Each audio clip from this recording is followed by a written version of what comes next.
It's it's kind of scary when you think about it. When you see these headlines about threats to democracy, it's easy to think, oh, it's just, political noise. But this article we're looking at today from the Daily Calls just a few days ago, September 29th, it really brings up a point that stuck with me. Almost 1 in 6 Americans, and get this, on both sides of the aisle, think it might be okay to, and I'm quoting here, take action to overturn election results if they don't like the outcome. It just makes you wonder, are we really in that much trouble? Especially with the election so close. And it's not just talk, We all saw what happened on January 6, 2021. That was something else. A very real reminder that this stuff, it can turn ugly fast. This article from the Daily Kos, they pull up some data from the World Justice Project. They're pretty much the gold standard when it comes to this kind of research, totally unbiased. And their numbers, get this, 46% of Republicans and 27% of Democrats wouldn't accept election results unless their person won. Yep. So, it's not just one side, That's the really scary part. The thing is, that World Justice Project survey, that was back in June. Think about it. Biden hadn't stepped back yet. Kamala Harris wasn't even in the picture. And then you had the attempts on Trump's life. And don't forget about that whole anti-immigrant wave that hit Springfield, Ohio. Point is, public opinion, it's like a weather vane. If those events, and I think it's safe to say they did, had even a small effect, those numbers we're talking about, they might be even worse now. It's almost like the whole idea of a peaceful transfer of power, like the bedrock of democracy. It feels shaky right now. And it's not even just disagreeing. It's that some people are ready to actually do something about it.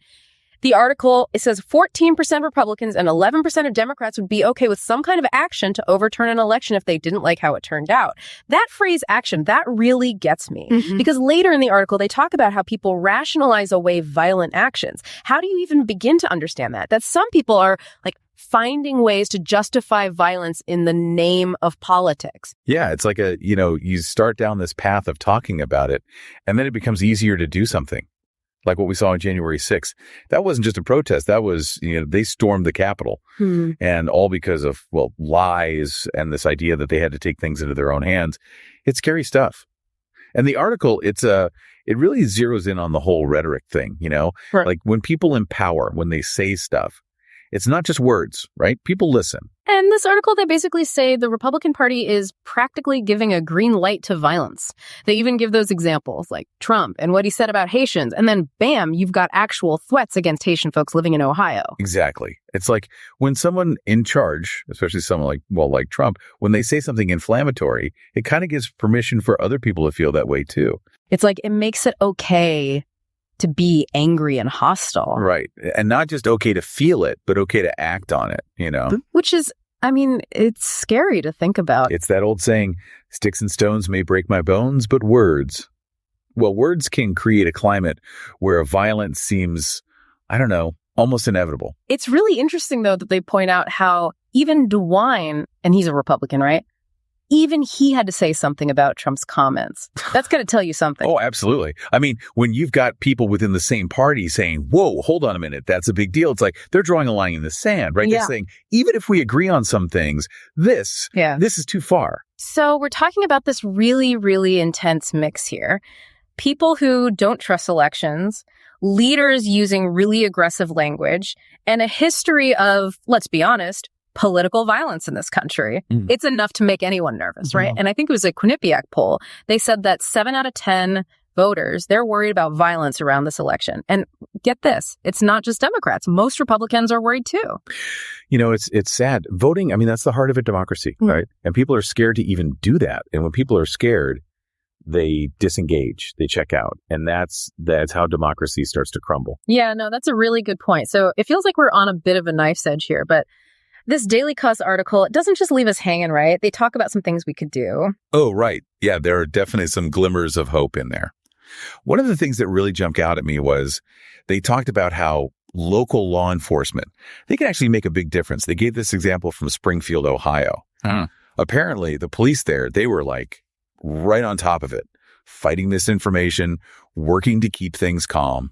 So it's kind of like, we need everybody on board, not just the bigwigs, but regular people too. That's exactly it. They made a really good point about, we can't just sit back and wait for someone else to fix it. We all have a part to play, right? Like we got to hold our leaders accountable, tell them we want them to cool it with the fighting talk. And we got to, actually participate, not just on election day, but like every day, talking to our neighbors, being informed citizens. Yeah. Yeah, I feel that. But it's so easy to feel helpless, Like, what can one person really do? Honestly. Yeah. A lot more than you think. Seriously. Every time we call out BS when we see it, every time we try to have a real conversation about politics without, yelling at each other. Right. That's making a difference. Every little bit helps tilt the scales toward a healthier democracy. Participation. But it's got to be the right kind of participation, the kind that says, hey, we can disagree, but we're all in this together. Man, this has been, a lot to think about. It's kind of scary, honestly, when you see how fragile things really are.